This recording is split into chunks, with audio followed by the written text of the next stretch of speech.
नमस्कार शेतकरी मित्रांनो, आधुनिक शेती तंत्र या चॅनलवर तुमचं स्वागत आहे. मी तुम्हाला जे काही भैमुख पीक आहे, भैमुख पिकाबद्दल काही माहिती सांगणार आहे. तर बघा, जे उन्हाळी भैमुख आहे त्याबद्दलच माहिती सांगणार. आता भैमुगाचं म्हणजे सांगायचं झालं तर भारतामध्ये भरपूर प्रमाणात भैमुगाचे उत्पन्न होते. त्यातले जे काही 5 महाराष्ट्र आहेत त्यात महाराष्ट्र राज्य हे म्हणजे अग्रेसर आहे भैमुख पिकामध्ये. तर आता भैमुख पीक हे जे आहे तर त्याची जी जमीन आहे तर जमिनीबद्दल सांगणार आहे.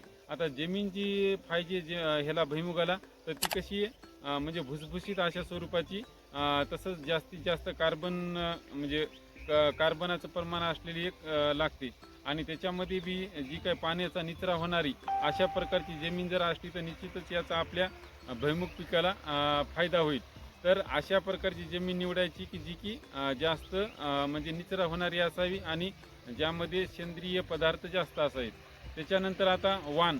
तर वाणाबद्दल सांगायचं म्हणजे जे काही TAG 24, त्याच्यानंतर TAG 26 आणि टॅग 51 आणि SB 11 वेस्टर्न. तर अशा प्रकारची जी वाण आहेत तर ह्यांचा आपण आपल्या म्हणजे शेतामध्ये भुईमुग पेरणीसाठी उपयोग करू शकतो. आता तसंच याबद्दल सांगायचं झालं म्हणजे जे काय आपल्या प्रचलित जे वाहने समजा इतर काय आपल्या भागामध्ये तर त्यांचा सुद्धा तुम्ही वापर करू शकता पेरणीसाठी. त्याच्यानंतर आहे मशागत पूर्व. समजा तर जी काय पूर्व मशागत आहे त्यामध्ये सांगायचं झालं म्हणजे खोल नांगरणी करणे. त्याच्यानंतर तुमचं जे हे वखरणी 2 वखरण्या झाल्या पाहिजे. आणि जर 10-15 शेणखत जर असलं उपलब्ध तर 10-15 गाड्या जर शेणखत टाकलं तर अजून त्याचा आपल्याला म्हणजे भविष्यात चांगला फायदा होतो. तर हे झालं पूर्व मशागत. त्याच्यानंतर जे काही बियाणाचं प्रमाण आहे तर एकरी आपल्याला 40 ते 45 किलो वापरलं तरी चालते, कारण 40 प्रमाण हे योग्य राहील. तर अशा प्रकारे आपल्याला एकरी 40 ते 45 बियाणाचं प्रमाण ठेवायचं आहे. तसंच बीज प्रक्रिया. तर बीज प्रक्रिया त्याबद्दल झालं म्हणजे बोलायचं झालं तर आपल्याला काय करायचं, जे की सगळ्यात महत्त्वाचं जे ट्रायकोड्रामा बुरशीनाशक आहे तर त्याचा आपण काय केला पाहिजे, ते लावलं पाहिजे. म्हणजे समजा किलोला 5 ग्रॅम. तर इतर जे तुमचं जे हे जे बियाणाचं जे टर्पल असते शेंगदाण्याचं तर ते कसं असते, नाजूक असते. त्याच्यामुळं जास्त बीज प्रक्रिया कसं कोणी करते कोणी करत नाही.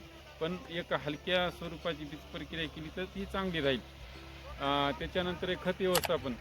खत व्यवस्थापनामध्ये आपल्याला 10-26-26, त्याच्यानंतर सिंगल सुपर फॉस्फेटची 2 बॅगा, 10-26-26 1 बॅग, म्हणजे NPK. ह्याच्यामधून काय होईल, आपल्याला NPK हे सगळ्यात महत्त्वाचं असते.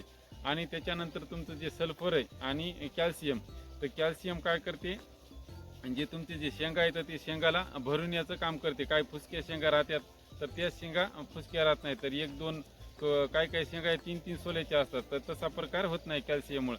आणि जे सल्फर आहे हे सल्फर काय करत असते, तुमचं जे अधिक तेलाचं म्हणजे तेलाची जे वाढीव काम आहे तर ते सल्फर हे तेल वाढवण्याचं काम करत असते.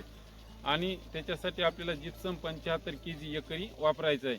त्याच्यानंतर समजा रोग जे काही हे रोगाबद्दल, तर आपल्याला रोगाबद्दल सांगायचं झालं तर जे 2 फवारण्या समजा आपण जर त्याला घेतल्या तर निश्चितच याचा आपल्याला काय होईल, फायदा होईल.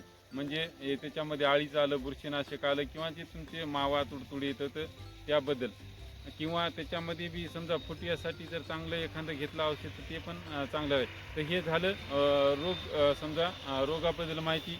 आणि पाण्याचं झालं तर आपापल्या 4-5 जे काही पाणी तुम्हाला जे वेळेनुसार किंवा गरजेनुसार पाणी द्यायचं आहे.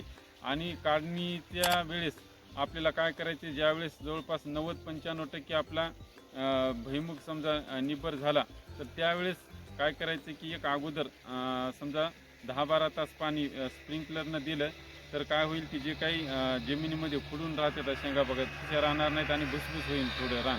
आणि जे काही उपटण्यासाठी पण ते काय लवकरात लवकर उपटते. तर अशा प्रकारचं जर उन्हाळी भुईमुग तुम्ही जर केला तर निश्चितच याचा फायदा तुम्हाला होईल. धन्यवाद.